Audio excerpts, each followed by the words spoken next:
ya comenzamos, estimados colegas, ya comenzamos.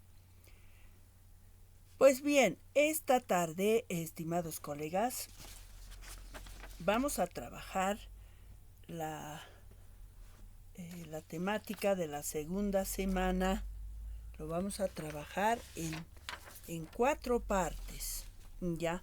La primera parte yo les voy a compartir mis apuntes. La segunda parte, por favor, van a aportar ustedes desde su realidad. La tercera parte va a ser la explicación de las actividades de la semana y finalmente la lista de los presentes. Bueno, en ese sentido, colegas, por favor, su atención, y todavía seguimos 13 nomás, nos faltan todavía, pero bueno, estarán llegando hasta mientras. Ya, colegas, entonces un poquito recordar, la semana pasada habíamos trabajado sobre 3 temas importantes ya del módulo: diversidad lingüística, multilingüismo y plurilingüismo. Estos 3 temas que hemos abordado eran como una introducción, digamos, para el módulo, ¿ya? Ahora nos toca analizar la lengua, nación y nacionalismo. Esa es la unidad temática 2. Ustedes deben tener en el, si tienen impreso bien, pero está en plataforma también. Entonces, esto nos sirve para continuar, para seguir y para ir controlando, digamos, a ver dónde estamos, ¿no? Entonces, en esa perspectiva, estimados colegas, esto de lengua, nación y nacionalismo realmente es una temática importante y nos llama a una reflexión también, ¿no? Porque nuestra situación del país, la coyuntura que está atravesando y cómo hemos estado en las gestiones pasadas también, nos llama a una reflexión y a un análisis social, cultural, educativo, desde nuestros espacios donde estamos, ¿no? Entonces, al respecto, estimados colegas, vamos a hablar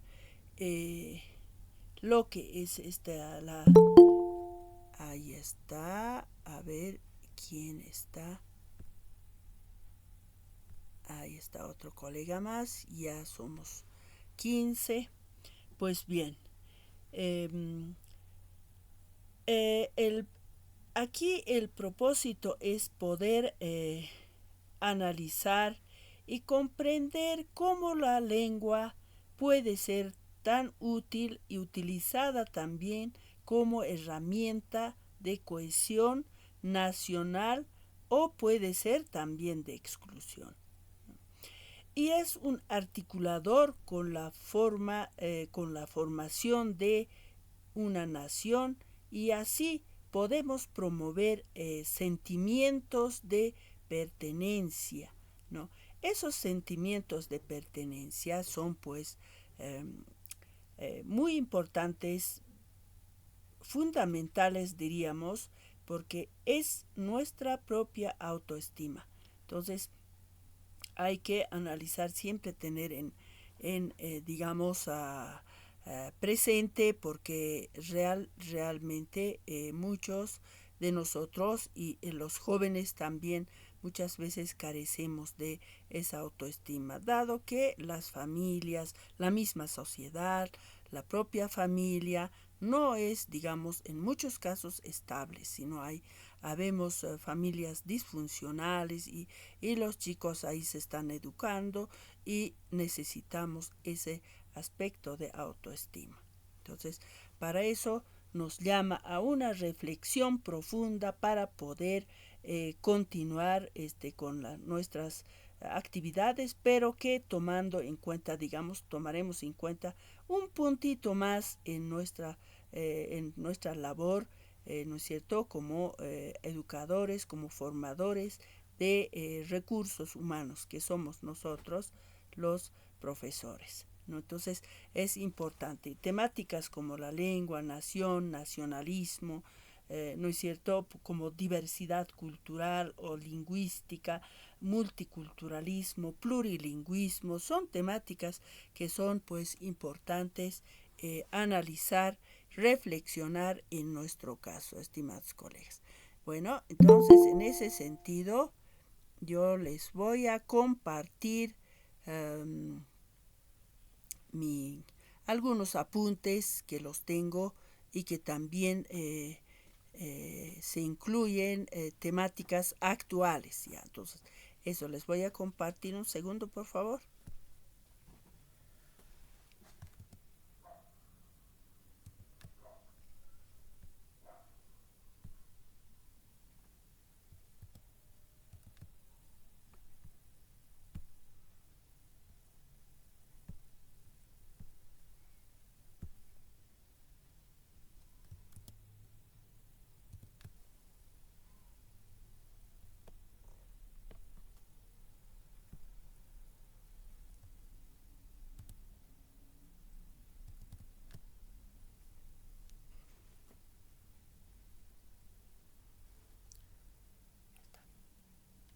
Ya, está bien.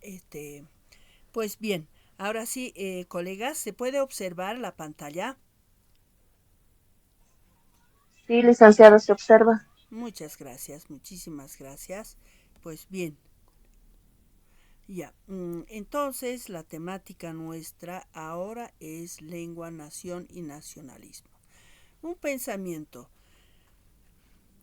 Quizá nosotros en la vida cotidiana, el diario, el quehacer cotidiano, hablamos de la lengua y bueno, está en nuestro lenguaje, ¿no? Está en nuestra conversación, está en nuestras manifestaciones, pero que es necesario también, ¿qué es la lengua? La lengua es el eje articulador del imaginario nacional.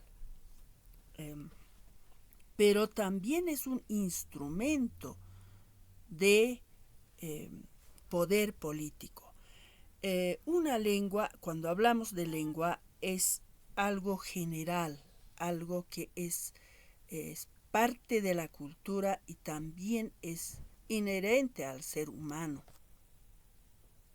Ya, entonces eso es importante.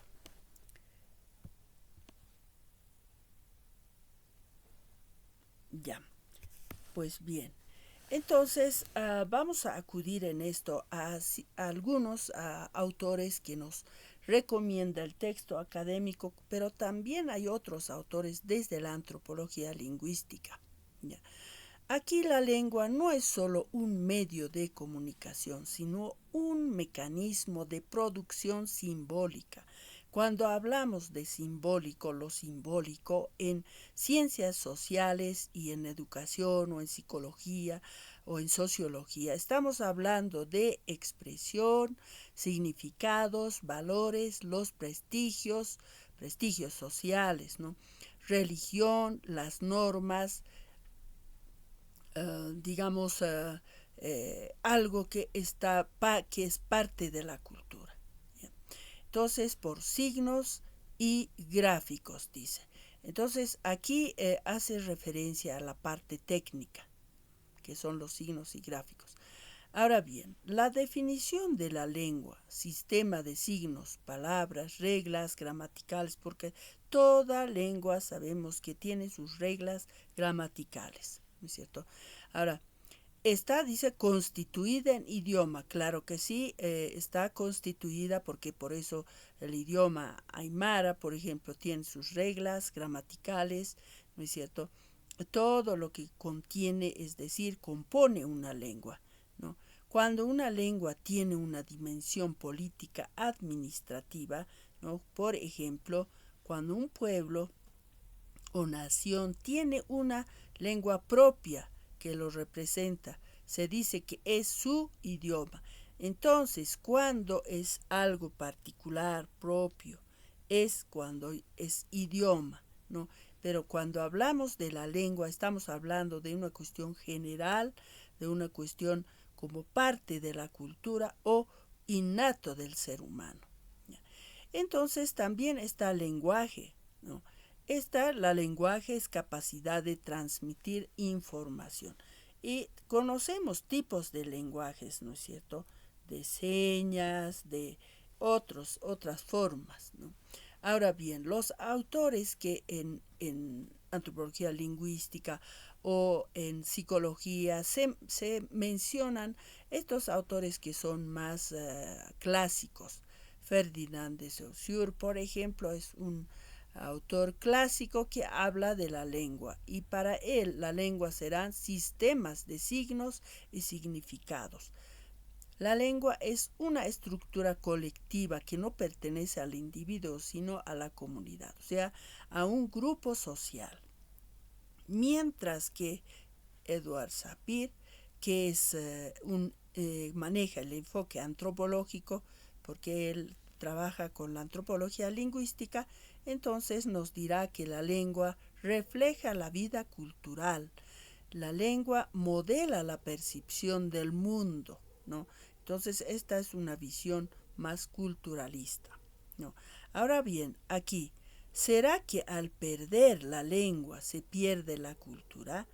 A ver, colegas, aquí su atención, por favor. A ver, nosotros en la docencia hemos visto migraciones, ¿no es cierto? Los que trabajan, por ejemplo, los colegas que están trabajando en ámbitos, es decir, en contextos urbanos, por ejemplo, migramos de las provincias o de otros departamentos, ¿no es cierto? Entonces, digamos, en mi región, en mi población de origen, hablaba yo, digamos, quechua o aymara, pero que he migrado por razones de educación, entonces he migrado a la ciudad. Y en la ciudad la lengua o el idioma oficial es castellano. Entonces yo hablo castellano. Entonces aquí bien nos pregunta, ¿no? ¿Será que al perder la lengua se pierde la cultura? O sea, me voy a ir olvidando y voy a dejar todo ese bagaje cultural que tengo desde mi infancia, con mi familia, con mis parientes. ¿Será que voy a ir perdiendo? Puede ser. ¿Qué opinan, colegas?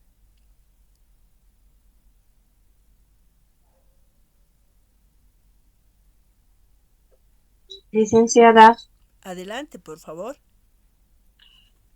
Yo pienso que la cultura, el pueblo que olvida su lengua, olvida también su cultura, porque recordemos que la lengua es el lenguaje de la comunicación, ¿no? Y si nosotros olvidamos nuestras raíces, también olvidamos nuestra cultura. Por eso es que en muchas regiones esto está pasando, no solamente en la zona occidental, no solamente en este sector, sino en toda Bolivia, ¿no? Lamentablemente nos han impuesto un lenguaje y ese lenguaje hace que la gente que migra de las minas, del campo, no por vergüenza, sino porque siente una cierta discriminación social, se olvida de su lengua, pero se va olvidando de a poquito de los usos y costumbres de su región. Entonces deberíamos de tomar en cuenta eso como profesores de sociales. Así es, así es. Esa es la mera realidad, estimada colega. Ciertamente nos pasa ese tipo de fenómenos porque dado que hemos dejado la población, el origen, entonces en el lugar del destino, pues se van dando otros contextos sociales, otras prácticas sociales, entonces pues vamos, no se nos va perdiendo, ¿no? Entonces son fenómenos que pasan. Y justamente eso va pasando cuando hay migraciones, no solamente migraciones digamos, de las provincias a los centros urbanos, sino también de migraciones internacionales. Hay gente que migra de La Paz, digamos, de Oruro, se va a Chile o a Argentina, entonces vive en otros contextos. Entonces va pasando eso. Tal vez es mucho más frecuente con los niños, ¿no? Tal vez con los mayores no. ¿No? Digamos que cuando hay migraciones, pues uno se lo lleva todo, esa es bagaje cultural, todo lo que tiene como un patrimonio cultural de la familia, ¿no es cierto?, de la región y de la propia población. Pero sucede esto. Por eso, ¿será que al perder la lengua, es decir, nuestro propio idioma, se pierde la cultura? Entonces eso nos llama a una reflexión, ¿no? ¿Qué es lo que está pasando? Además de eso, pues aquí está pues el tema de la economía, ¿no es cierto? No porque le da la gana uno va a migrar, ¿no es cierto?, sino porque está buscando una forma mejor de vida para la familia, entonces va a migrar. Y con ello estamos migrando también, a veces con los niños más, y ahí es donde podemos observar esos fenómenos, estimados colegas. Entonces, son cosas que van pasando y que pues nos llama a una reflexión. Y las temáticas que tenemos para analizar, pues está presente en esto, ¿no? Ahora, este autor es digamos, especialidad sociólogo, y vale la pena leer a este autor. Bourdieu es un autor francés, y habla, pero de la lengua como un capital simbólico, ¿no? Entonces aquí, pero esto es muy interesante y que también podemos aplicarlo, ¿no? Él llama capital porque si bien hablaron, es decir, los marxistas hablan del capital económico, del capital, plata, dinero, ¿no es cierto?, ganancias y todo aquello, modos de producción, todo aquello. Sin embargo, este sociólogo nos va a hablar acerca de la lengua, un capital simbólico, al igual que la vestimenta, ¿no es cierto?, y otros aspectos de la sociedad, ¿no? O sea, de la cultura. Dice, vestimenta porque simboliza estatus, relaciones sociales, que termina siendo también un capital social en este caso, cuando se trata de relaciones sociales. Cuando se habla de la lengua, nos dice que es un capital simbólico, ¿ya? Entonces, acá nos muestra cómo es importante, trascendental en la vida de las personas tener esos capitales, ¿no? Esos capitales. El estatus social también es un capital. El conocimiento también es un capital. La lengua es un capital. Son tipos de capitales, ¿no? ¿Por qué capitales? Porque es un valor, ya es un valor, pero es un valor que socialmente se valora y que, digamos, no está escrito, o sea, otra vez está dentro del ámbito digamos, dentro de la estructura de una cultura, ¿ya? Todo lo que es valorado socialmente es un capital, ¿no? Por ejemplo, tener conocimientos es un valor, ¿no? Aquí, por ejemplo, la vestimenta también es un valor porque simboliza estatus. Las relaciones sociales, esto es bien interesante, estimados colegas. Las relaciones sociales termina siendo un capital. Aquellos que tienen, digamos, amistades por acá, por allá, tiene, digamos, en diferentes contextos sociales, siempre va a tener apoyo de esas personas, ¿no? A ver, digamos, en ámbitos, digamos, del Estado, digamos, en los ministerios, digamos, ¿no? Entonces, va a tener ese, ese valor, ¿no? Entonces esa persona va a recurrir a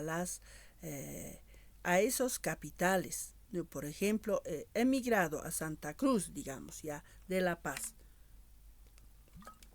pero allá no conozco a nadie, pero que sin embargo, a través de qué sé yo, un compadre, una amistad, tengo conocimiento, entonces voy a poder establecerme, ¿no es cierto? Así, por ejemplo, cuando hay compadrazgos, ¿no es cierto?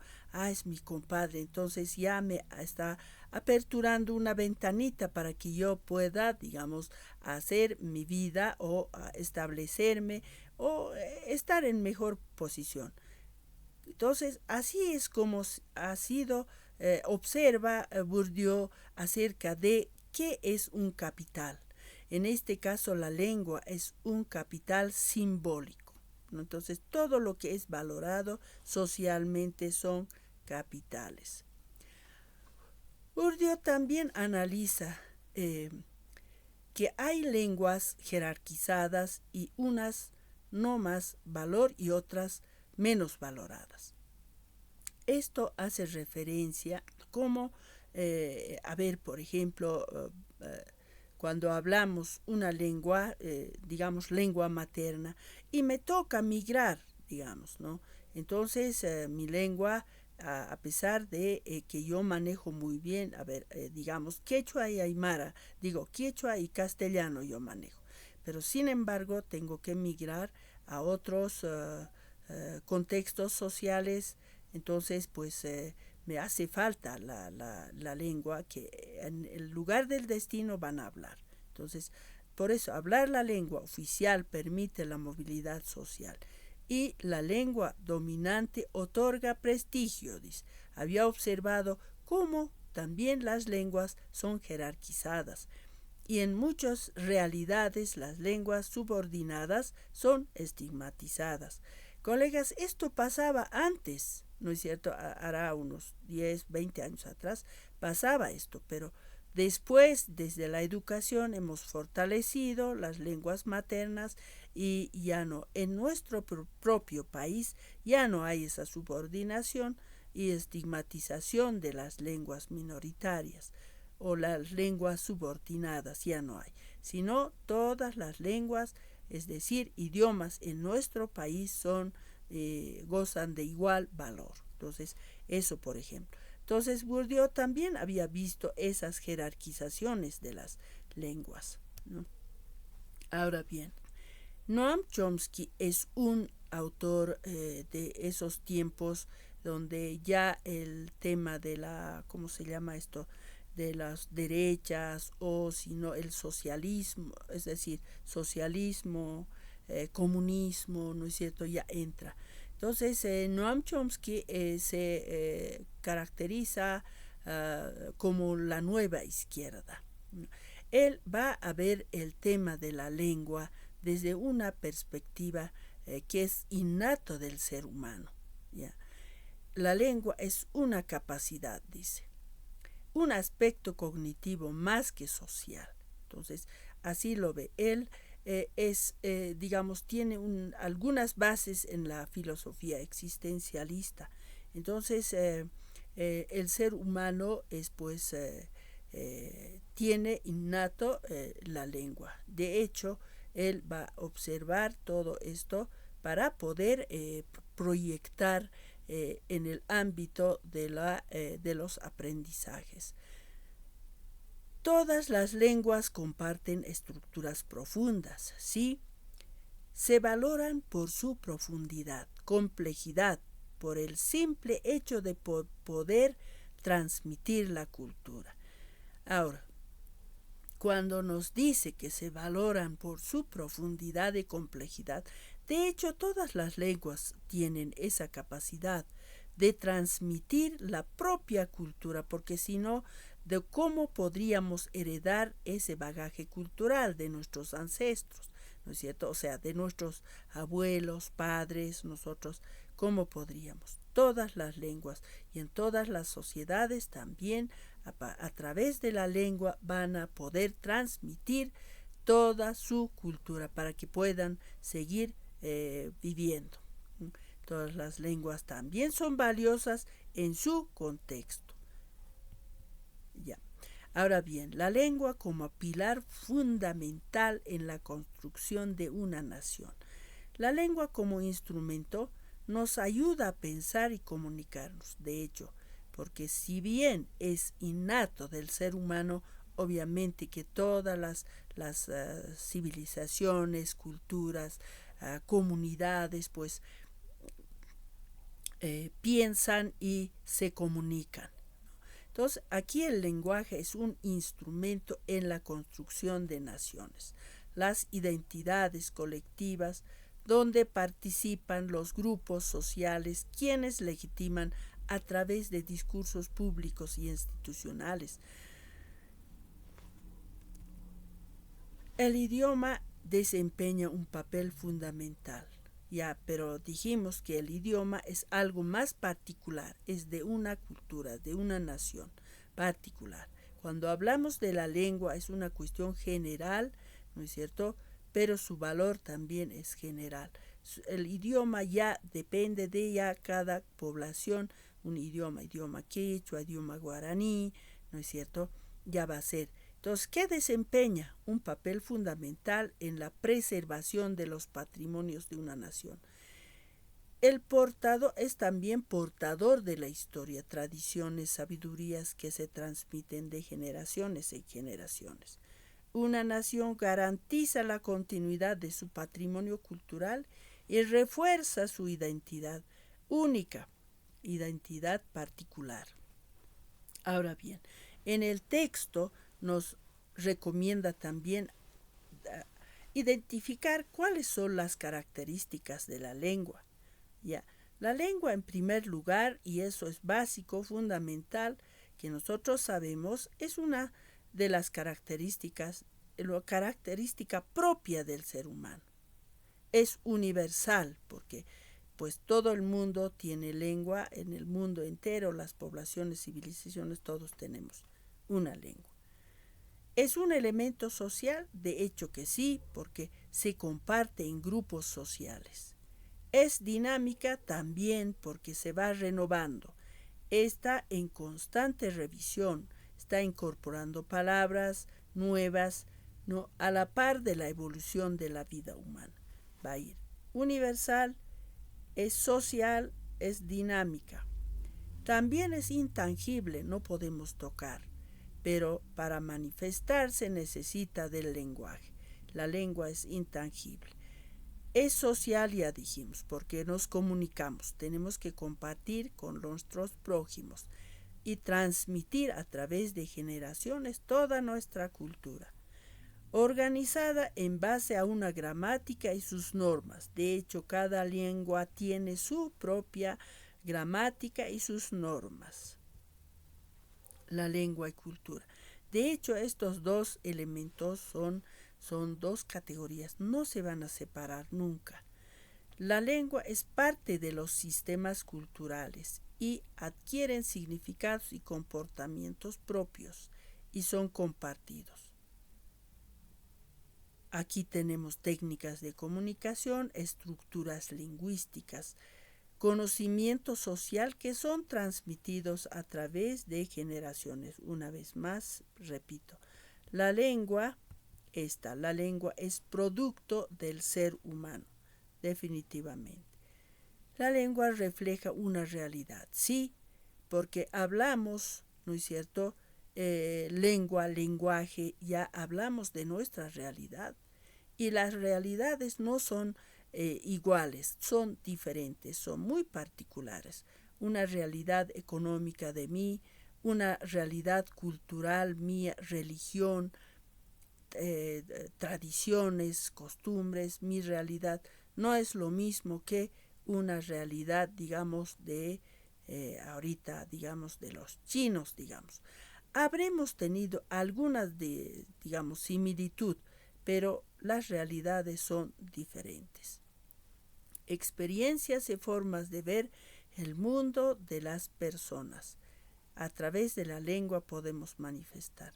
La lengua provee identidades y pertenencia, sobre todo porque sin identidad y sin pertenencia estaríamos cada uno de nosotros, pues digamos, en el limbo. No hay eso, esa posibilidad no existe. El ser humano es, por eso se dice que es gregario, ¿no es cierto? Entonces va a vivir en conjunto con otros prójimos. Lengua como instrumento de poder, siendo el lenguaje un aspecto fundamental de la comunicación, interacción humana, pues expresamos nuestras emociones, pensamientos, ideas, emociones de las realidades, qué sentimos, qué pensamos, cómo concibimos la vida, ¿no? El futuro, proyectos de vida, etcétera, etcétera, vamos a poder pues comunicarnos. En lo social puede moldear percepciones, sí, porque a través de la lengua como instrumento de poder puede cambiar. Tiene esa capacidad, tiene ese poder de cambiar, moldear percepciones, dice. Bueno, a nosotros, por ejemplo, que nos presenten, digamos, un tema muy bien fundamentado, podríamos ya pensar, ¿no es cierto?, cambiar o qué sé yo, mejorar, no sé, de percepciones, ¿no? También controlar narrativas, ¿no? Cambiar o influir en las dinámicas culturales también puede hacer. Por eso la lengua como instrumento de poder. La lengua también desempeña un papel preponderante en la formación del Estado, en la construcción del espíritu del Estado. Y en lo político sabemos que permite desarrollar y transmitir las ideologías. Ejemplo, las palabras que utilizamos tienen la capacidad de transformar las realidades. Genera cambios en el cerebro, modificando la percepción del mundo. Puede darse, ¿no? Moldeando las percepciones, puede moldear también las percepciones. Controlando las narrativas y discursos. Ya son aspectos bien fundamentales acerca de las características de la lengua. Y ciertamente también en diferentes contextos, en diferentes coyunturas, los movimientos sociales toman la lengua como una bandera. Entonces, revitalizando la lengua materna frente a las otras lenguas, por ejemplo, es un tema bien importante cuando nosotros llegamos a una reflexión, a una conciencia para poder, digamos, desde nuestra identidad y poder decir, mira, yo la lengua materna ya no estoy hablando, sin embargo, la lengua materna tiene todos los elementos, todos los significados, pero entonces yo tengo que esto revitalizar, ¿no? Entonces, hay movimientos sociales que también se manifiestan en esa perspectiva. Ahora, según los estudios de lengua y nacionalismo, por ejemplo, se puede entender su influencia en la construcción social de nosotros. ¿A qué nos estamos refiriendo? A la identidad. La identidad realmente para la persona, para nosotros, para cada uno de las personas es importante, porque ahí está nuestra autoestima y la convivencia cultural. Aquí nosotros, cuando hablamos de identidad, también estamos hablando de interculturalidad, ¿cierto? Entonces, son aspectos que hay que ver. De repente, estos temas, estos fenómenos sociales, culturales, están pasando y dentro de aquello vamos perdiendo, digamos, nuestras lenguas maternas, por ejemplo, se van desapareciendo, ¿no es cierto? Entonces, vale la pena hacer un análisis y desde la educación mucho más, ¿no? Ahora bien, aquí hasta para esta parte del tema, también nos preguntamos, Sapir, por ejemplo, Edward Sapir, que es un antropólogo y habla desde la antropología lingüística, y pues se le puede preguntar a él, ¿una persona cambia de cosmovisión cuando cambia de lengua, así como hace un momento preguntamos, a ver, ¿qué es lo que puede pasar cuando cambia? Es decir, una persona puede cambiar de cosmovisión, forma de ver la vida, cómo concibe la vida, por ejemplo, ¿no? Cuando cambia de lengua, ¿no? Ahora, Bourdieu nos dice que es también capital simbólico, nos habla. Una lengua nacional unifica o jerarquiza a la población, dice. En nuestro contexto, colegas, así como dijimos, hubo una jerarquización. Yo no sé si hasta actualmente seguimos en esa jerarquización. De repente en los contextos educativos se ven todavía esa jerarquización de la lengua llamada oficial, pero que ya no es oficial, ¿no es cierto? Pero sigue habiendo esta jerarquización de las lenguas, colegas, que están observando.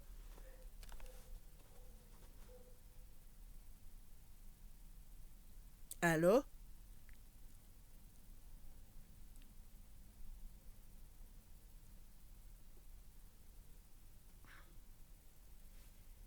A ver, profesor Fernando, ¿ha visto algunos fenómenos de una lengua nacional unifica o jerarquiza a la población?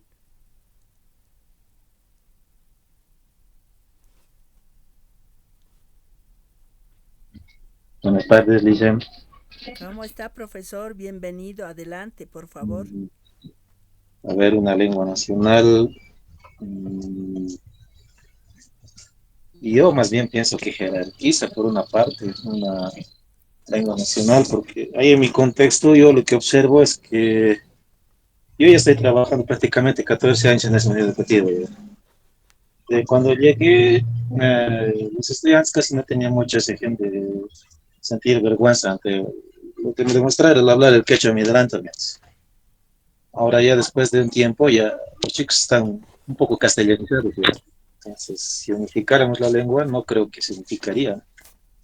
Más bien, yo creo que tendremos a dividir o tal vez a olvidar en ciertos patrones culturales que tenemos. Realmente eso es lo que yo tiendo a observar, más o menos lo que culturalmente me demuestran los jóvenes desde mi experiencia personal. Así es, profesor. Ahí podemos observar en estos ámbitos de la educación. En los grupos sociales también a veces se observan ciertos fenómenos que se van dando, ¿no? En el quehacer cotidiano. Entonces vale la pena cómo es posible, ¿no? Porque cuando nosotros seguimos trabajando en las revitalizaciones lingüísticas de la lengua materna, todo aquello, y pues esto de repente es en los ámbitos de la educación ya los chicos van manifestando, ¿no es cierto? Van manifestando lo que es la realidad de su familia, ¿no es cierto? A ver, ¿alguien más?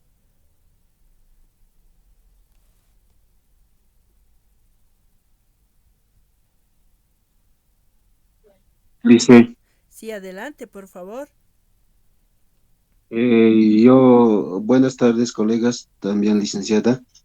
Eh, de igual forma, estaba viendo cuando justamente en la unidad educativa donde estoy trabajando y los chicos en la escuela hablan puro castellano, digamos, ¿no? Entonces, ven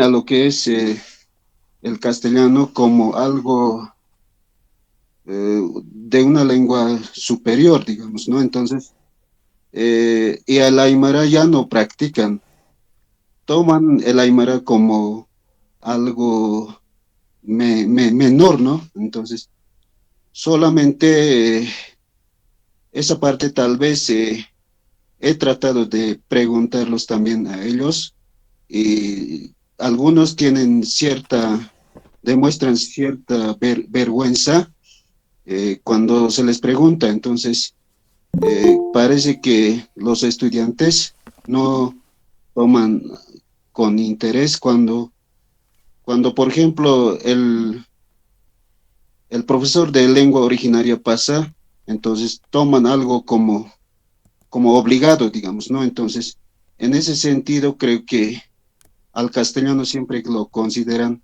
como algo superior los estudiantes. Así es, profesor. En muchos casos se va dando. Yo conocí un caso en el que decía, por eso decía yo siempre, aquí en este curso, en otros cursos también. Mucho depende también de la población, es decir, de la familia, ¿ya? La familia. En una familia conocí que decía, ya no hablen las lenguas nativas, decía, ¿no?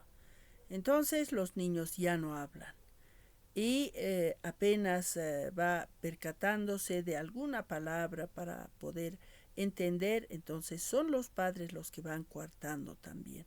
Y de esa manera ya algunos chicos jovencitos, niños, ya no van a ir hablando las lenguas maternas. Pero entonces aquí viene una cuestión. Es importante saber más lenguas porque eso no le hace daño, no es menos, no es estigma para que una persona, un joven pueda saber otra lengua más, ¿no es cierto? Más bien es una habilidad, ¿no? Explicar de esa manera, tal vez los padres deberían entender de esa manera para poder continuar con los hijos y que sigan hablando varias lenguas si es mejor, ¿no? Entonces, ese es el punto que he visto yo cuando hice una investigación acerca de la lingüística, antropología lingüística. He visto que hay padres que dicen ya no hablen, entonces los niños ya no hablan y así los jóvenes no hablan las lenguas maternas. Entonces ahí viene esta obra de Igne Sichra que dice, en mí acaba el quechua. Eso decía, recuerdan, colegas, ese texto es muy interesante, ya debe tener así, ya 20 años atrás, no, un poquito menos, pero ha hecho un estudio profundo de lo que está pasando, fenómenos sociales en cuanto a las lenguas, y si eso es lo que va pasando, ¿no? Entonces es bien interesante este aspecto de la lingüística y las lenguas, ¿no? Ahora bien, pasando un poco a la nación, porque es otra temática para esta semana. La nación no es solo una delimitación territorial, sino una construcción histórica desde las narrativas sociales. Definición: finalmente se define conjunto de personas con una identidad compartida que habitan en un determinado territorio bajo un mismo gobierno. Nosotros más o menos manejamos ese concepto, esa definición de lo que es una nación. Y cuando hablamos de una nación nos imaginamos nación Bolivia, ¿no es cierto? Ahora, esta nación Bolivia estará delimitado según el mapa, conocemos, pero en realidad nosotros nos imaginamos, pero que tenemos muy bien internalizado, ¿no? Eso es lo interesante de esto de la por eso dice delimitación territorial, ¿no? Ahora, al respecto, hay varios autores que nos van a hablar acerca de nación, nacionalismo, nación, incluso los autores nacionales, ¿no? De nuestro país, ¿no? Pues nacionales ya decimos porque hablamos de nuestro país. Este autor Weber es antiguo, es otro de los clásicos, ¿no? Entonces él dice es una comunidad, ¿no es cierto? Una comunidad puede, es una comunidad, una nación cuando actúe como una organización de poder político. Max Weber también es de formación sociológica, es decir, de sociología, y ve aspectos bien interesantes,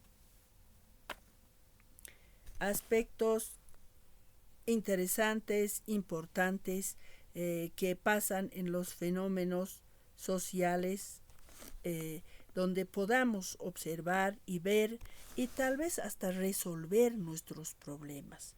Entonces, Weber hace un análisis de lo que sería para él la nación, una comunidad. Dice que solo forma una nación cuando actúe como una organización de poder político. Para él sería así, para este autor. O sea, estar organizado como Estado tendría que ser, ¿no? Tendría que ser así para Weber. En esos tiempos de 1921, cuando los países, como es decir, lo que es Bolivia actualmente no era, digamos, una nación, una república, ¿no? En esos tiempos todavía en América no habían los países, digamos, libertad, ¿no es cierto? No se habían independizado de sus colonizadores, ¿no es cierto? En esos tiempos Max Weber en Europa estaría pensando de esta manera. Este autor que nos recomienda en el texto académico está este autor. Este es mucho más posterior, de 1983, y dice que la nación como una construcción social existe a nivel subjetivo de sus habitantes. Por eso les decía, es que nosotros sabemos, internalizado ya estamos desde nuestro nacimiento de que estamos en la nación boliviana. Nuestra nación se llama Bolivia. Pero de dónde a dónde es, según el mapa también sabemos, pero en realidad es una cuestión subjetiva de sus habitantes, una comunidad creada por medio de las presentaciones culturales. Pero nosotros nos entendemos, sabemos, nos entendemos entre nosotros mismos. Es realmente interesante. Estos autores nos ilustran con ejemplos más, ¿no? Entonces, la idea de nación se basa en la creencia compartida de pertenencia. No solamente nosotros sabemos que existe nuestra nación porque conocemos el mapa, ¿no es cierto? Pero que también es bajo esa creencia compartida de pertenencia. La pertenencia es importante porque nos marca una identidad, ¿no? Eric Hobsbawm es otro que es mucho más posterior, 1990, considera la nación como una construcción histórica donde la idea de nación se encuentra vinculada a los desarrollos de nacionalismo y el Estado moderno. Según estos autores, estaríamos ya, uno habla del nacionalismo, de nación, pero ya en la época moderna, cuando estamos buscando desarrollo de los países, ¿no? Entonces ahí el nacionalismo y el Estado moderno. Ya. Nación como constructo social. De hecho, la nación es una construcción social, de hecho, la cultura es una construcción social, una forma de organizarnos también lo es, ¿no? También los patrones culturales que tenemos nosotros, que son nuestras costumbres, nuestra forma de ver la vida, nuestros valores, por ejemplo, las normas que hay que cumplir, qué es bueno, qué es malo, qué debemos hacer, qué no debemos, ¿no es cierto? Todo esa es una construcción social. De hecho, la nación también es una construcción social, porque es un grupo, dice, de personas con cultura, tradición, historia, idiomas, símbolos de identidades compartidas. Esa es una nación porque hemos construido nosotros como sociedad, construcción social.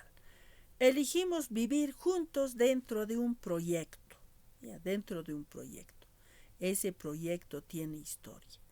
Tenemos una memoria compartida y moral compartida. Esto nos dice Ernest Renan, cuando dice una memoria compartida, tenemos historia, ¿ya? Recordamos nuestros héroes, digamos, los que han luchado por la independencia de Bolivia, por ejemplo, ¿ya? Y moral compartida también porque estamos de acuerdo en vivir juntos y respetar, ¿no? Ciertos comportamientos y conductas y todo aquello. Entonces, elegir a vivir juntos dentro de un proyecto. ¿Un proyecto qué es? Un proyecto de vida para vivir como nosotros esperamos, ¿no es cierto? Entonces, un proyecto de vida. Para terminar, Benedict Anderson también hace referencia y dice que la nación es una comunidad imaginada, cuyos miembros comparten una imagen de pertenencia. Esta imagen se construye desde la escuela. Eso es, de hecho, hasta desde el hogar, diría yo. Siempre tomo el hogar como punto de referencia, como punto de partida. Luego viene la escuela. Ahí aprendemos nosotros como una comunidad imaginada, una nación donde estamos viviendo, pertenecemos a esa nación, ¿no? Se construye desde la escuela. La prensa es algo que, digamos, leemos, o es que las lecturas, no solamente, no siempre la prensa, no como tal, sino las lecturas. Y tenemos una lengua estandarizada también. La nación es intangible, a eso decía. Somos bolivianos, nosotros, por ejemplo, decimos, ya. Se internaliza a través de la familia, la escuela, prensa, medios de comunicación y todo, pero en sí no lo tocamos, pero sabemos que nosotros pertenecemos, por ahí está la pertinencia, y somos bolivianos, todos somos bolivianos y somos hermanos. Y esa es una forma de cohesión, ¿no? La nación como un grupo étnico. Aquí Anthony Smith es más o menos lo que nosotros vivimos y está en nuestra constitución política del Estado. La nación debe entenderse como un grupo étnico, dice, que comparte los siguientes elementos. Otra vez, una historia, una cultura, costumbres, creencias, mitos, ¿ya? En nuestra constitución política del Estado se reconoce a diferentes nacionalidades, la nación caracara, la nación, digamos, callahuaya, ¿no es cierto? Y también las otras que se están constituyendo, por ejemplo, la nación pacajaque, que son toda la parte altiplánica de La Paz, que es una gran, ¿por qué es nación? Porque había sido una región de las gentes águila. ¿Por qué paca? Paca, un ave que es propia de la región. Entonces aquí vamos a entrar a los mitos de origen. ¿Ya? Entonces aquí por eso se llama nación pacajaque, porque ellos creen descender de esa ave. ¿Ya? Aquí, por ejemplo, en conclusión, vamos a ver, para no perder el tiempo, los autores coinciden en que nación es, ¿ya?, un conjunto grande de personas unidas por una cultura común que viven bajo un mismo gobierno, una construcción social creada por medio de representaciones culturales. De hecho, todo es un constructo social. Realmente, nosotros mismos hemos construido. De hecho, nuestra constitución política del Estado está redactado por nosotros mismos y aprobado por nosotros mismos también para poder acatar esa misma normativa, ¿no es cierto? Ese es el libro madre, es el libro grande. Tenemos que obedecer, tenemos que acatar. Según la constitución política del Estado, decimos. Por ejemplo, Bolivia es una nación, nos da la certidumbre de que una pertenencia social, para nosotros muy trascendente, porque si no fuera así, ¿qué sería? ¿Qué sería de cada uno? ¿No es cierto? No hay persona que no pertenezca a una nación. Ahora bien, el nacionalismo es otro tema ya para terminar las temáticas de la semana. El nacionalismo no es solo un sentimiento, dice, es una ideología moderna que busca coherencia entre la cultura, territorio y el poder. Aquí Ernest Gellner tiene varias obras, ¿ya?, trabajos escritos dedicándose a qué es nación y nacionalismo. Entonces él dice, es un principio político que sostiene que la unidad política y la unidad nacional deben ser congruentes. Tanto la nación como el Estado tienen que ir a una sola dirección, ya, en orden. El Ricardo Rojas es otro autor ya más, digamos, de nuestro contexto. Y dice, el nacionalismo es la conciencia del yo colectivo de una nación. Entonces, el nacionalismo como una ideología consiste en la afirmación de una identidad cultural, pero ligada a un territorio. Y no solamente eso, sino tiene sus componentes, que es la lengua, tradiciones, costumbres, valores imaginarios, colectivos, pero siempre colectivos, sentimiento de pertenencia sobre todo. Y eso es lo que va a definir de lo que es el nacionalismo.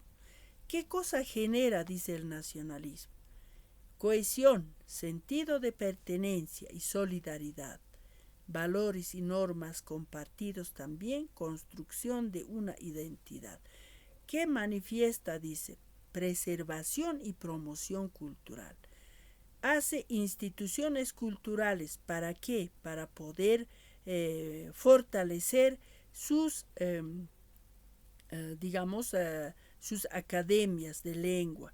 Por eso tiene museos, para preservar sus monumentos, para sus reliquias, bibliotecas para poder conservar los escritos relacionados a ese nacionalismo. El nacionalismo genera esos aspectos. Estas instituciones van a documentar herencias culturales, documentos, legados y todo aquello que es importante para una identidad. También dice que genera celebraciones y festividades como formas de exaltar la cultura nacional, música y danza. ¿Por qué? Porque el nacionalismo trata de preservar todo lo que es de su nación, toda la cultura, actitudes, lo social, lo económico, por eso lo folclórico también.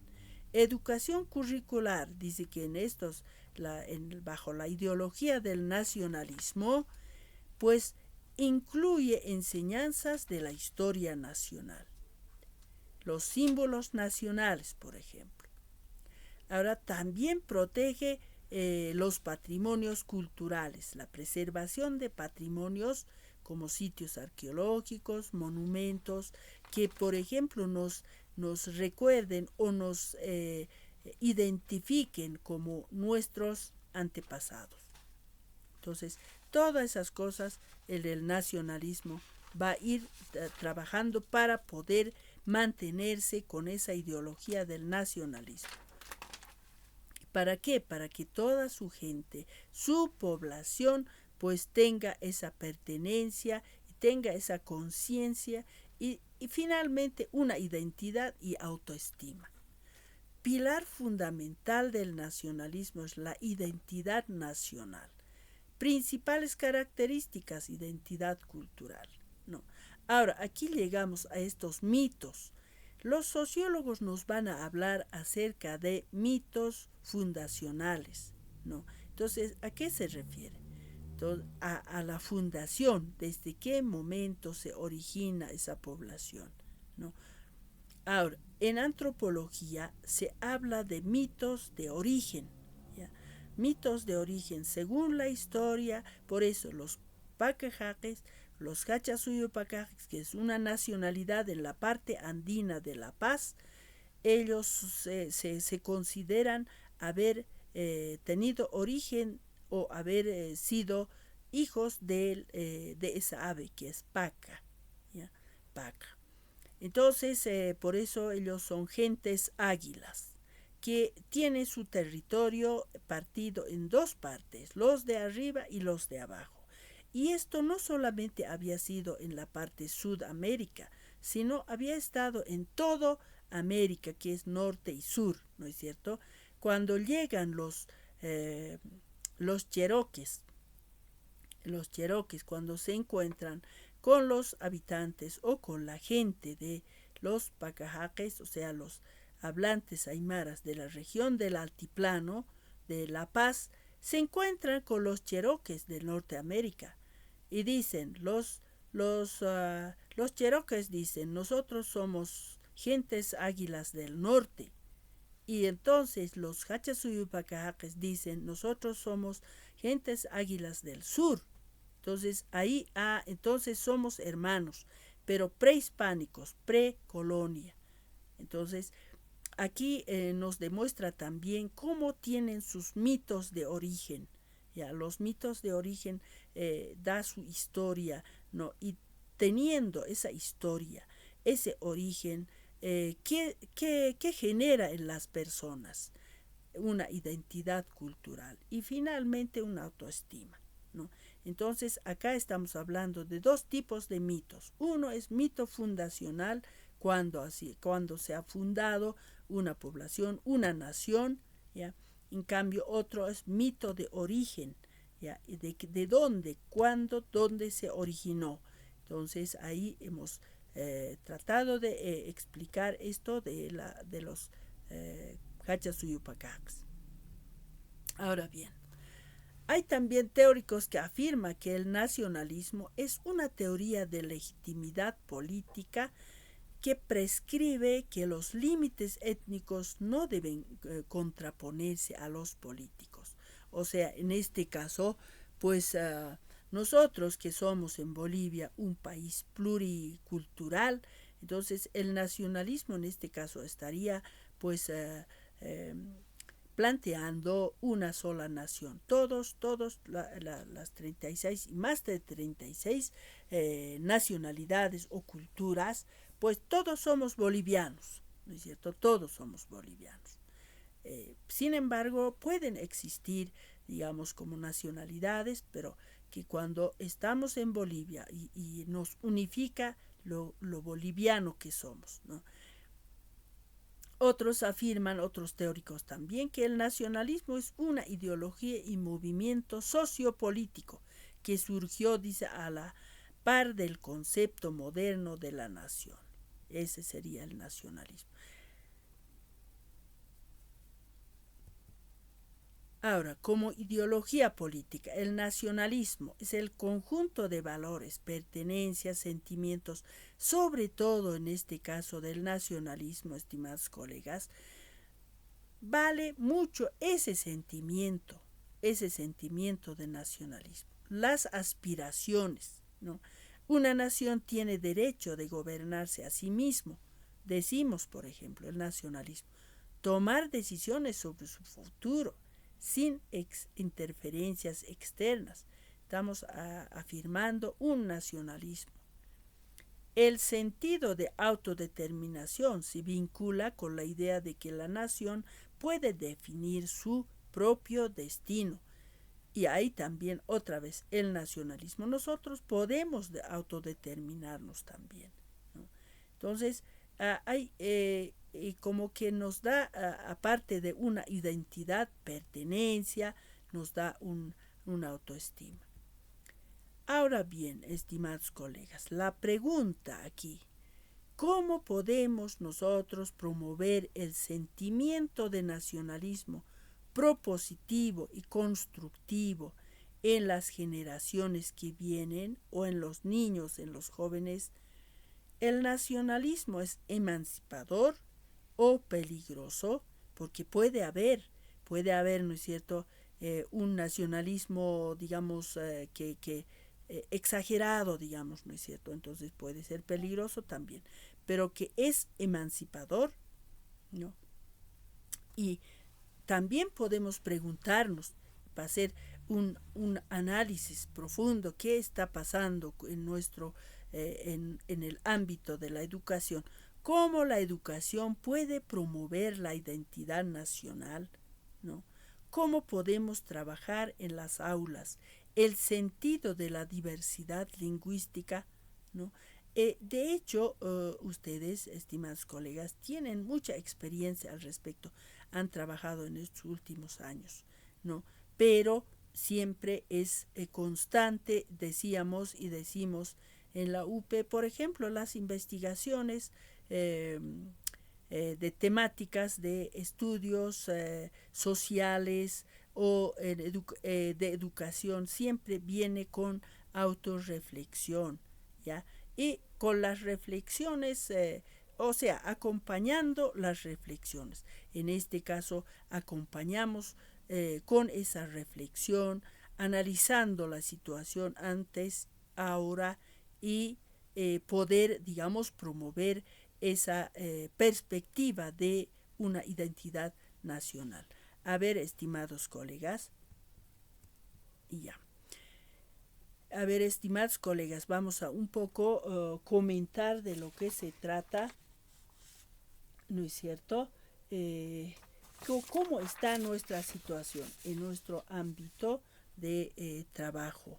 ¿Cómo estamos pasando? ¿Cómo estamos enfrentando estas perspectivas de estudio? No en vano nos mandan a analizar estos puntos en la maestría, colegas. No en vano, o sea, no es que porque esto para, digamos, para hablar de algo, no es así, sino nos manda a analizar. ¿Por qué? Porque nos incumbe, porque son temáticas nacionales, porque son temáticas que estamos viviendo nosotros. Entonces, constantemente y mucho más en el ámbito de la educación, tenemos que estar constantemente preguntándonos cómo podemos promover el sentimiento de nacionalismo, en este caso, ¿no? En este caso, del nacionalismo.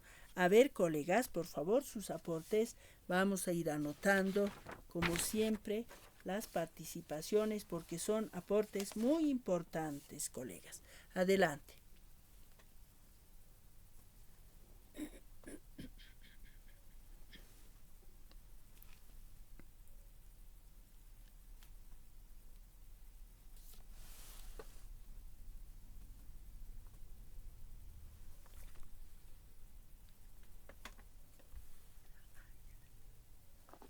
Licenciada, buenas noches.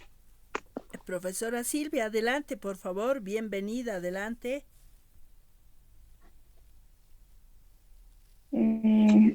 Gracias, licenciada. Bueno, respondiendo a la pregunta, el nacionalismo es, ¿cómo se puede promover, ¿no?, ese sentimiento? Em, Tal vez nosotros como educadores debemos de fomentar eh, esa educación, ¿no?, en la historia de nuestro país, sobre la cultura, sobre los valores que tienen nuestras comunidades, y más como maestros de ciencias sociales, ¿no? También se puede fomentar organizando, o bueno, recordando, ¿no?, fechas importantes de nuestro país, ¿no? Ya que como cada año lo hacemos, ¿no? Por ejemplo, el 6 de agosto. Em, de esa manera podemos promover, ¿no? Como educadores. Y también hay una segunda pregunta que dice, ¿el nacionalismo es emancipador o peligroso? Bueno, yo considero que el nacionalismo puede llegar a ser peligroso, como lo que ha ocurrido en Alemania, por ejemplo. El nacionalismo ha provocado que haya ese conflicto internacional, ¿no? En la Segunda Guerra Mundial. Entonces, puede llegar a ser emancipador, ¿no? Pero también peligroso. Ese sería mi aporte, licenciada.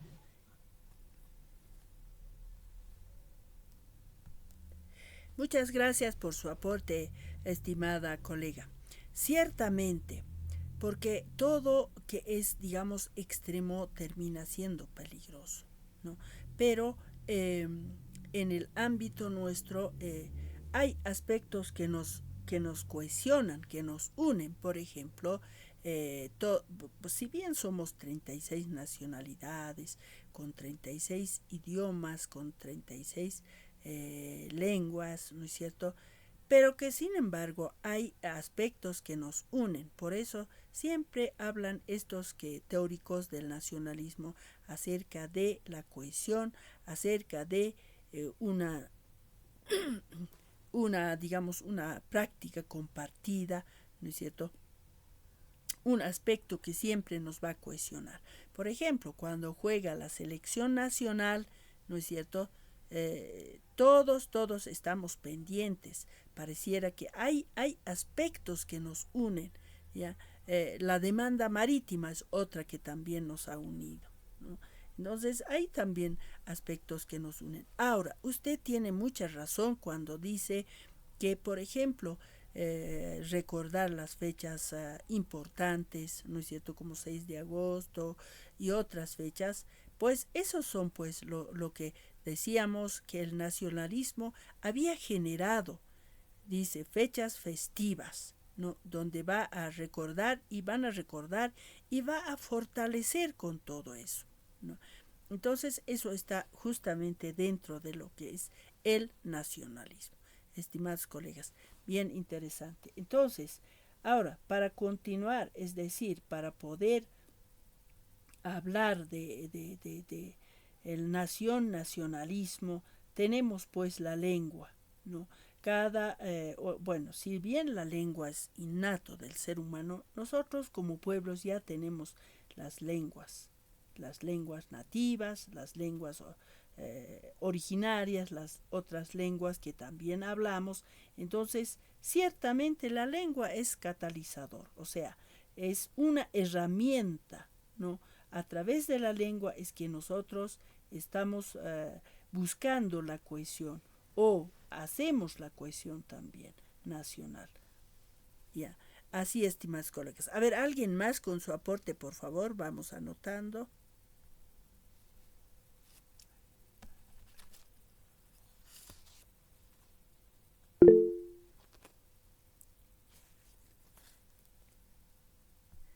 Adelante, por favor.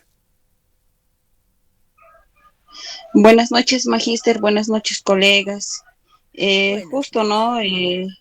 Por los temas que estamos avanzando y hasta donde tengo entendido es que, por ejemplo, en el ámbito laboral se va a tomar en cuenta más a las personas que hablan el idioma originario para poder optar, digamos, un cargo. Esta situación ha provocado en mí una inquietud porque, bueno, pues em, trato de aprender quechua, pero no me cuesta. Entonces, en ese sentido, estoy aplicando en mi curso o en los cursos que paso clases con mis estudiantes, el poder practicar en el aula algunas palabras, mezclando tanto el quechua como en el español. Y bueno, vamos a hacer un pequeño experimento, les dije, ¿no? A los estudiantes.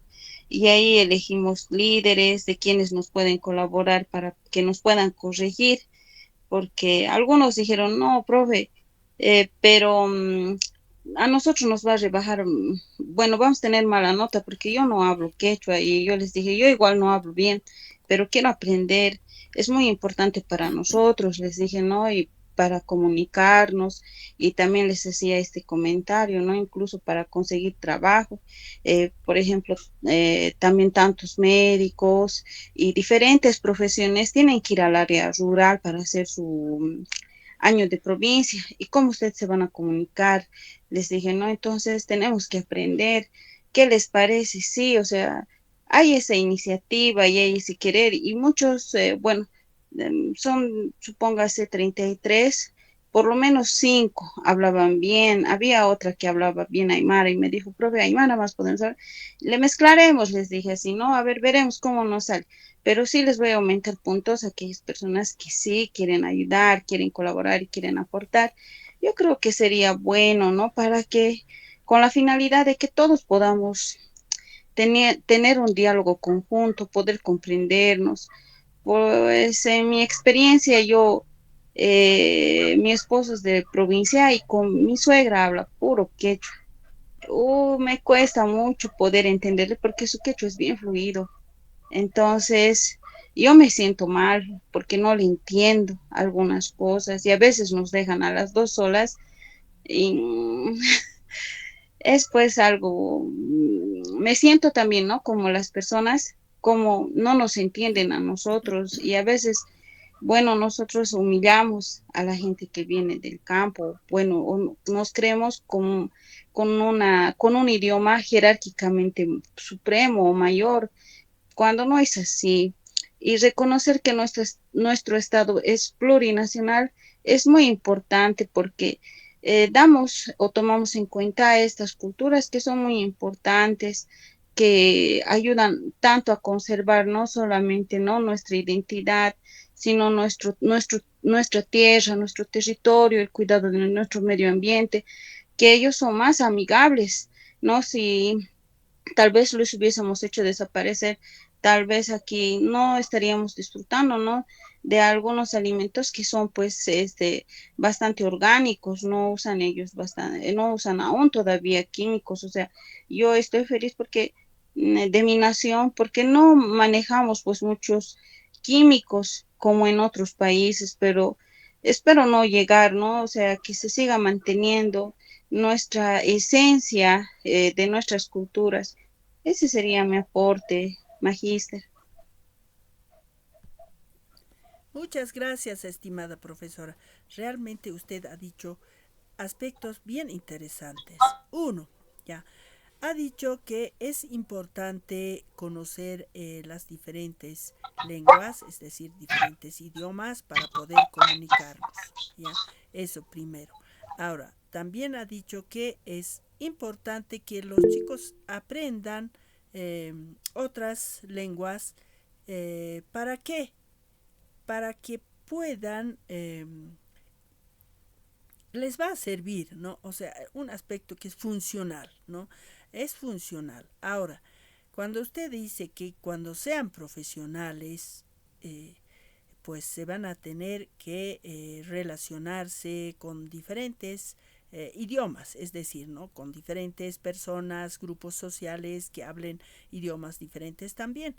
Ahí tiene toda la razón. No hay profesión que no haga relación con las lenguas nativas. No hay. A ver, revisemos. ¿Qué profesión, qué especialidad es netamente de una lengua, digamos, no nativas? ¿Ya? A ver, solamente castellano. ¿Qué puede ser? ¿Qué profesión?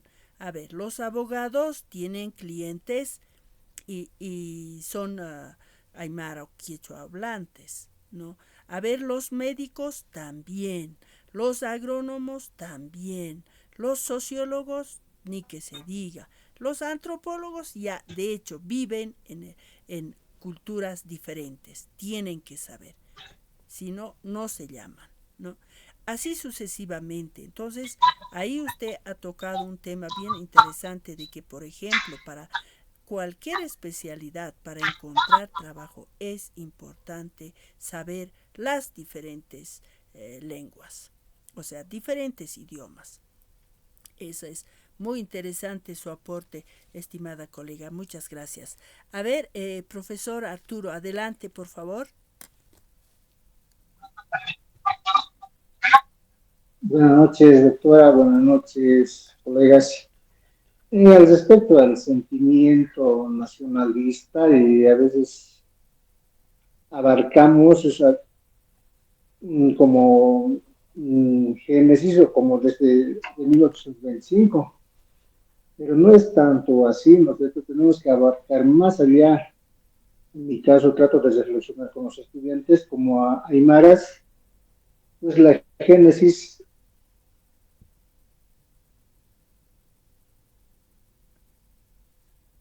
de nuestra nación originaria aymara pues, abarca pues, de 300 culturas, ¿no? Y entonces esa esencia de conocer desde dónde es nuestro nacimiento como nación aymara, y entonces eso va a fortalecer todo el sentimiento nacional, ¿ya?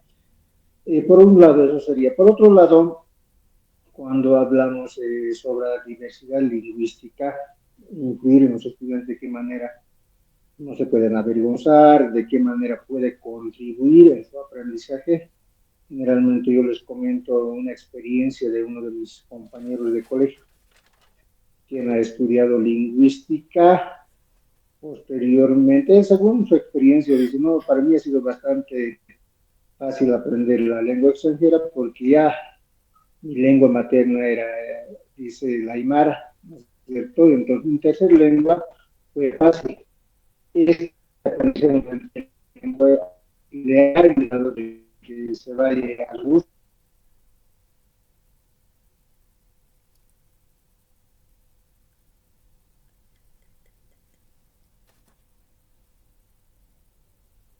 Hola. Rusia, en el Ya, doctorado, está bien. ya, entonces es su cuarta lengua, ¿no? Entonces es beneficioso aprender una segunda lengua y la tercera segunda. Entonces, eso es lo que indican, entonces, no tengan vergüenza, ¿no? De hablar una lengua original. Esa es la mejor de las cosas.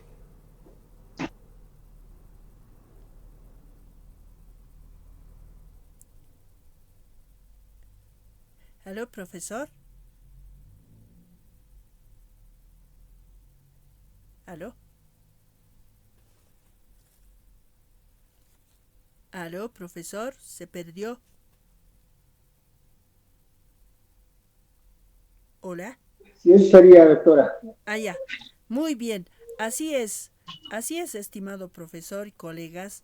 Realmente esto del nacionalismo, nación, nacionalismo, como la lengua, un idioma es catalizador, es una es un instrumento, una herramienta para poder comunicarnos, para poder, digamos, expresar nuestras identidades, nuestros propósitos también, proyectos de vida, es tan importante, ¿no?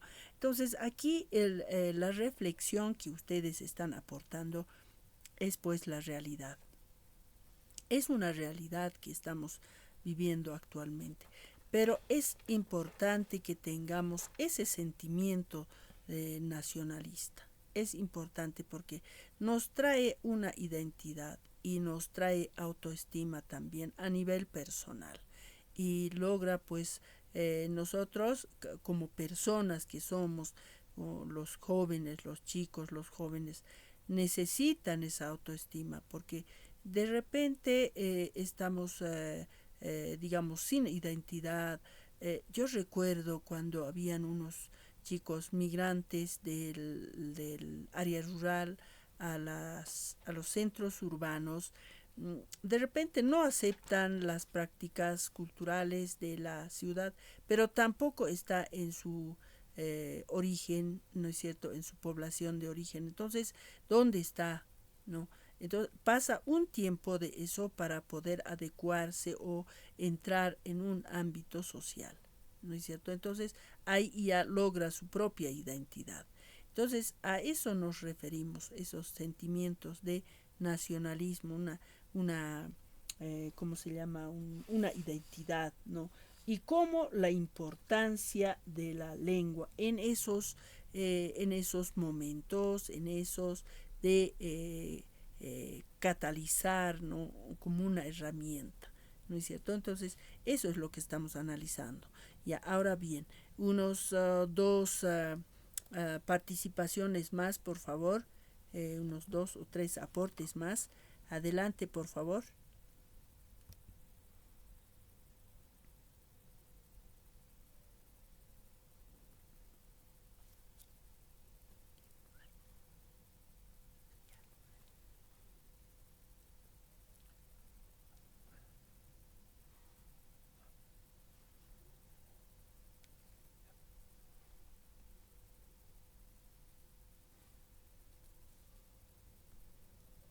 ¿Alguien más quisiera aportar, colegas, desde su contexto?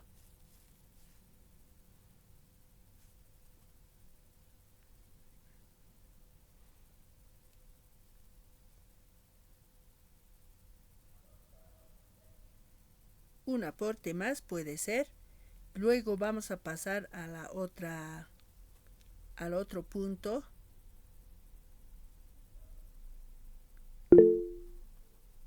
Allá adelante, por favor.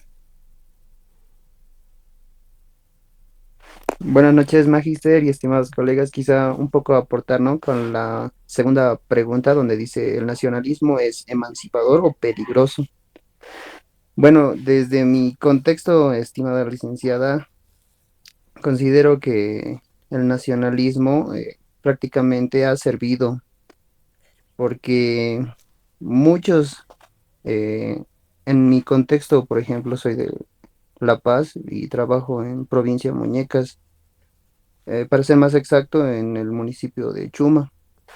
Y muchos de ellos son incluso, creo que, si no me equivoco, descienden de algunos ex guerrilleros de la Guerra del Chaco, en donde mencionan que antes de la Guerra del Chaco ellos no se consideraban parte de la República y cuando al retornar, bueno, han exigido lo que vendría a ser sus derechos como ciudadanos, porque muchos comentan que una vez que nosotros nos identificamos con la nación, podremos decir si somos o no somos parte de tal territorio. Y como docentes de ciencias sociales, a veces no es eh, del todo cierto hablar de ultranacionalismo, porque muchas veces hay países que eso lo han tergiversado, porque el ultranacionalismo prácticamente a veces promueve la xenofobia, porque en un momento en el gobierno del movimiento al socialismo incluso veíamos a los de Estados Unidos como extranjeros no bien vistos, sino como algo, como un enemigo político. Entonces, considero que el nacionalismo en su sentido emancipador es bueno porque busca más que todo que el pueblo busque su liberación en un sentido opresor. Y como docentes, el promover la identidad nacional siempre va a ser esencial, porque eso viene, estimada Magister, desde la resolución 01, desde incluso cuando comentaban de los currículum regionalizados, donde se promueve hablar el idioma originario, como en mi caso sería el idioma aymara, y además revalorizar usos y costumbres, que es lo más esencial, que el promover valores como la alternabilidad, la dualidad, la reciprocidad, eh, tienen que servir no solo para la vida de esta generación, sino de las futuras generaciones. Entonces, en ese sentido se puede decir que la educación es clave, no solo trasciende en nuestros estudiantes, sino en las futuras generaciones. Eso sería mi aporte, estimada Magister. Muchas gracias, estimado profesor. Muchísimas gracias. Realmente usted ha ilustrado una realidad, una realidad. Ahora, cuando hacía referencia acerca de los excombatientes de la Guerra del Chaco, sí se ha dado ese fenómeno, porque hasta 1932, no estaban tomados en cuenta la gente que vivía en el área rural y los aymaras, los quichuas, todas esas otras que ahora llamamos nacionalidades, pues no se les tomaba en cuenta, no estaban, no figuraban. Por eso también en el 52 va a haber esto de la, ¿cómo se llama esto? De voto universal, ¿no? Entonces, obviamente que han buscado esa ciudadanía, han buscado, y ellos a la vuelta ya se han podido organizar y años después han sido reconocidos. Pero ¿cómo es posible que haya pasado una cuestión así en nuestra historia de Bolivia? Eso indigna realmente, pero así había sido, así había sido. Los excombatientes han ido a la guerra, pero siendo ellos muy nacionalistas, en otras palabras, ¿no es cierto? Iban por la patria, pero así socialmente no eran tomados en cuenta en Bolivia, ¿no? En nuestro propio país. Ahora, ha habido también muchos casos en los que habían ido algunos patrones, que en esos tiempos habían patrones y los pongos, entonces habían ido, un caso conocí yo, que queda en La Paz, en los Yungas, que había ido un señor Juan Arturo Taborga León, ya él había sido un patrón que tenía un territorio grande y había ido a la guerra. También en la guerra estaban sus propios pongos. Entonces allá en la guerra se han visto y han sufrido los embates de la guerra y a la vuelta ha donado a sus camaradas su propio territorio, su propio terreno. ¿Eso por qué? Porque ha vivido la misma realidad que todos en la guerra. Entonces, hay casos, pero muy particulares, ¿no? En su mayoría, en nuestro país, esa era la realidad.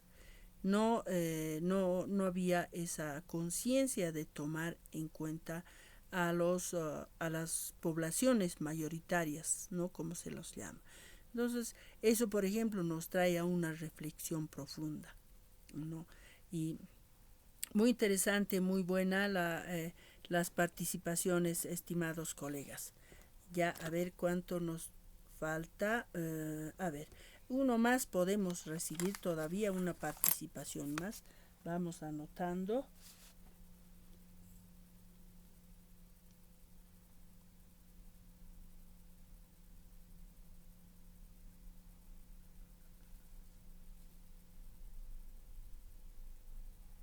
¿Alguien más quisiera aportar, colegas?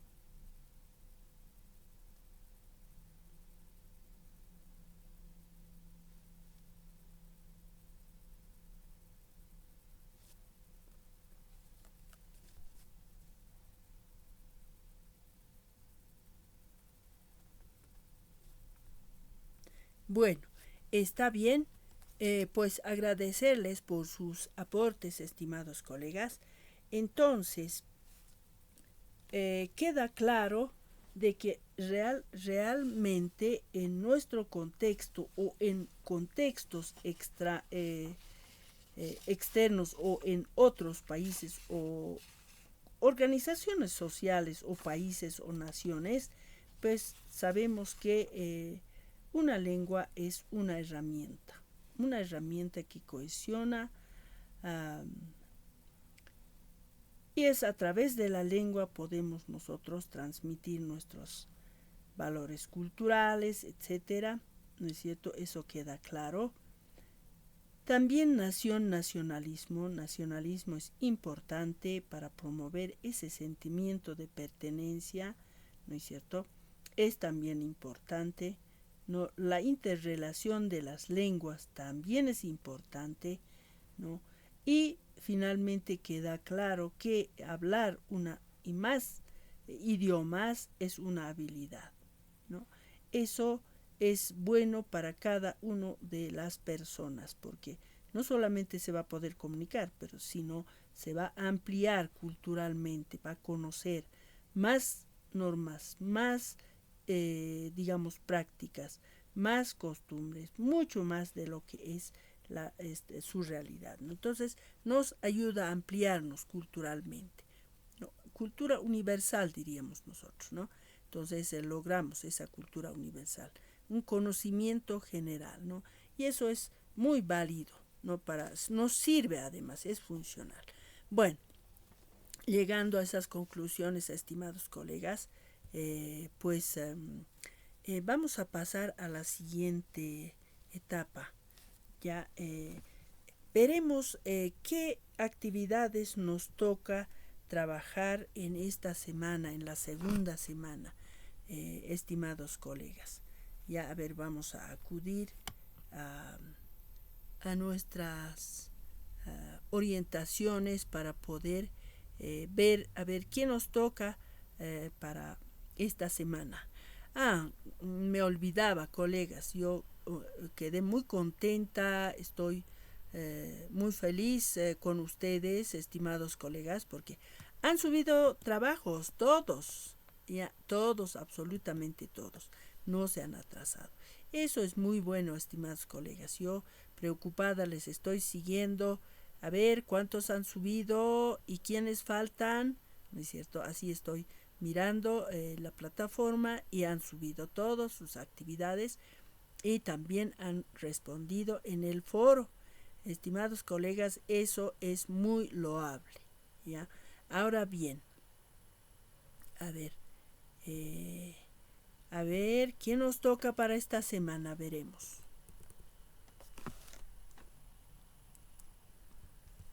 Ahí está. A ver, el módulo Antropología Lingüística, unidad temática 2, Lengua, Nación y Nacionalismo. Ya.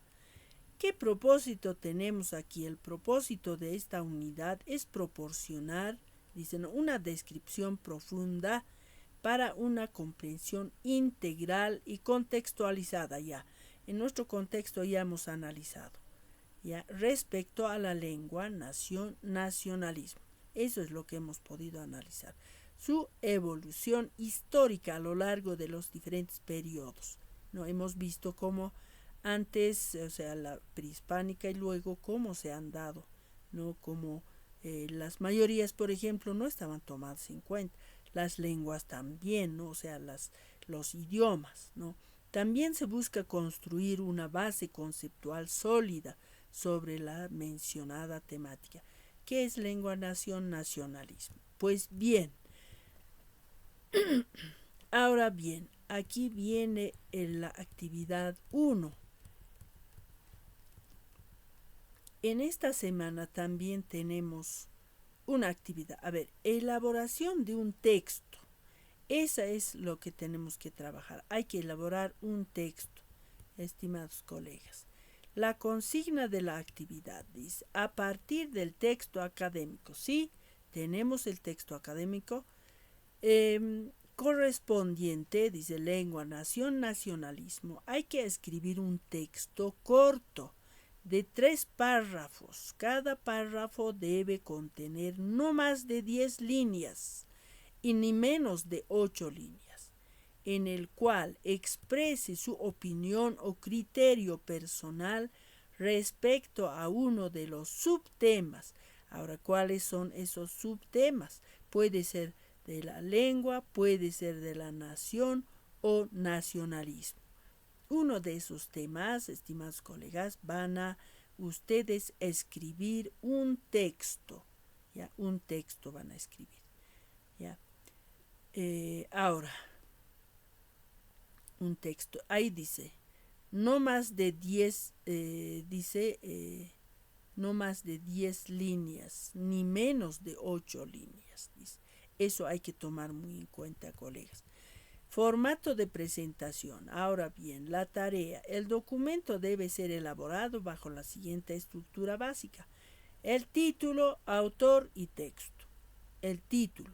Título, digamos, el nacionalismo, ¿ya? ¿Quién está escribiendo? El autor. Ustedes son los autores. Y el texto van a escribir. Esto hay que subir el documento en la plataforma virtual. Eso ya sabemos. Ya en PDF, tamaño carta, está bien, ya eso, ya. APA séptima edición nos pide. Ahora, aquí, producto de la primera actividad, va a ser un texto corto, ya sabemos. ¿Qué recursos vamos a utilizar? Siempre, texto académico es la base, pero además otras fuentes también tienen que consultar. Estimados colegas, acerca de qué es nación, nacionalismo. ¿Ya? Criterios de evaluación. Estimados colegas, esta parte que sea nuestra directriz, lo es. A ver, los participantes exponen sus opiniones e ideas de manera clara o precisadas. Entonces, hay que escribir ese texto, ¿no es cierto?, con ideas claras, ¿ya? Ideas claras, de manera muy precisa, ¿ya? Otro punto, hay que argumentar con solvencia, ¿ya?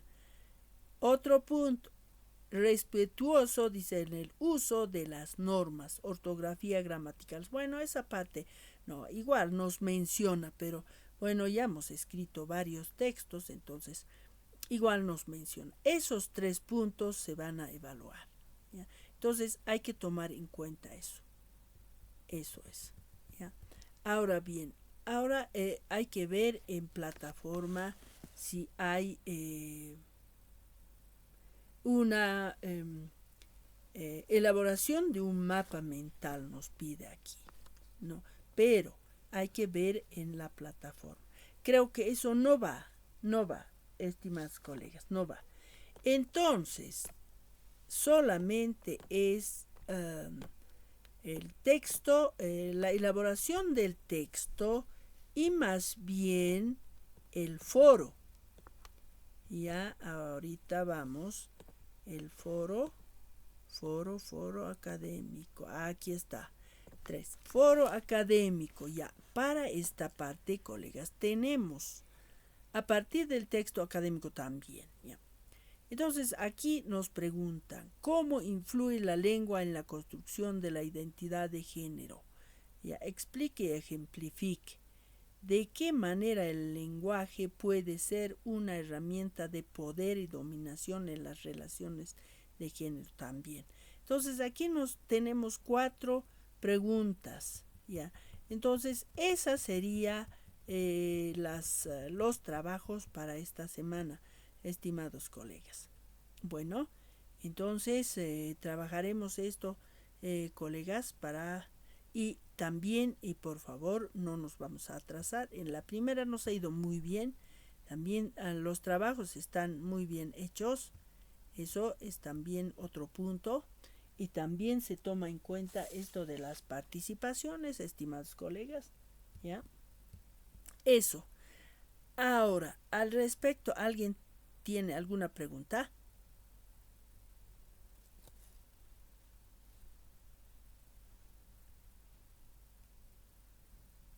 Y ya, vamos a continuar.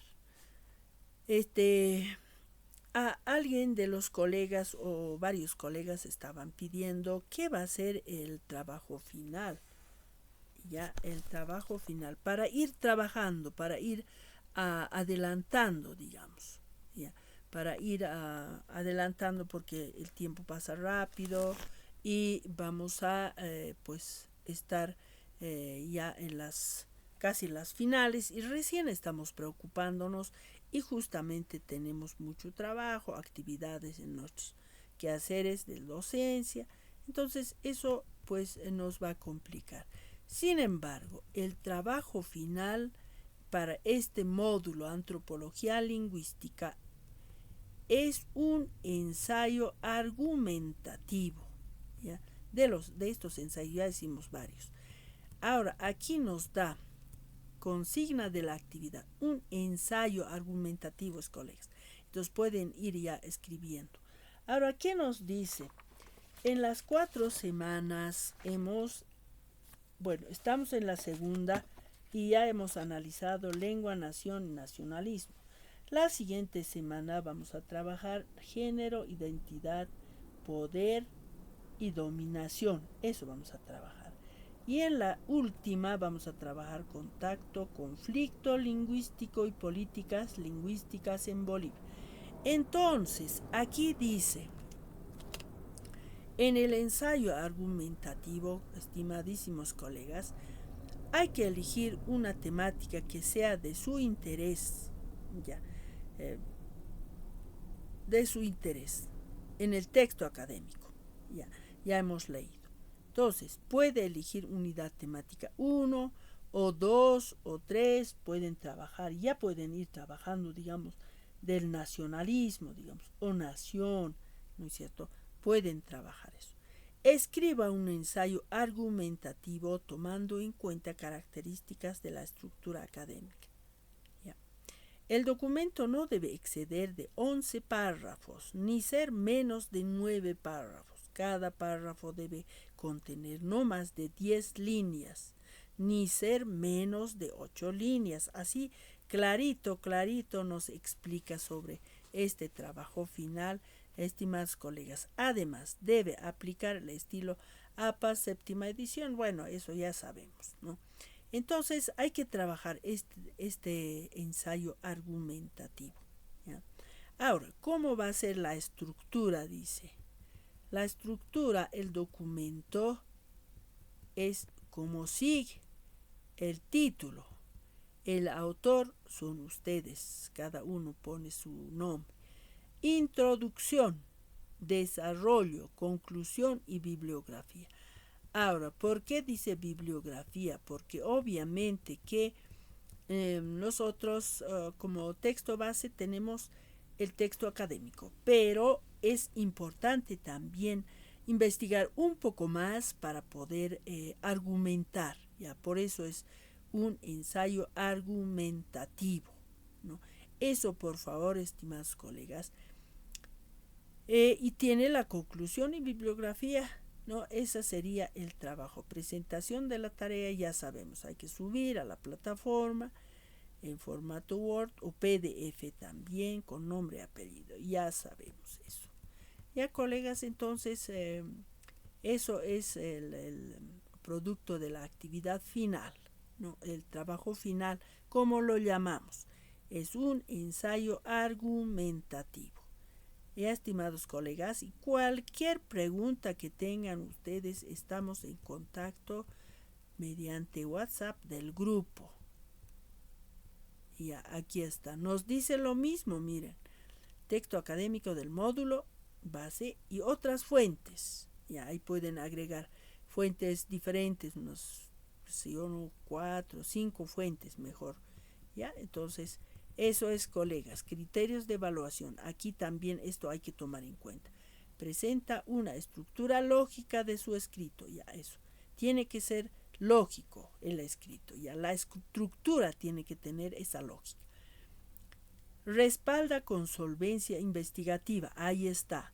Para solventar, es decir, para respaldar, para argumentar mejor, es importante revisar otras bibliografías también. Comunica sus ideas de manera clara y concreta. Sí, la idea tiene que ser clara. La idea tiene que ser clara. El contenido tiene una secuencia lógica, también hay que fijarse en eso, hay que tomar muy en cuenta, y se refleja la coherencia y cohesión del escrito. ¿Ya? Porque de repente también podemos escribir una cuestión muy dispersa, ¿ya? Varios puntos. ¿Ya?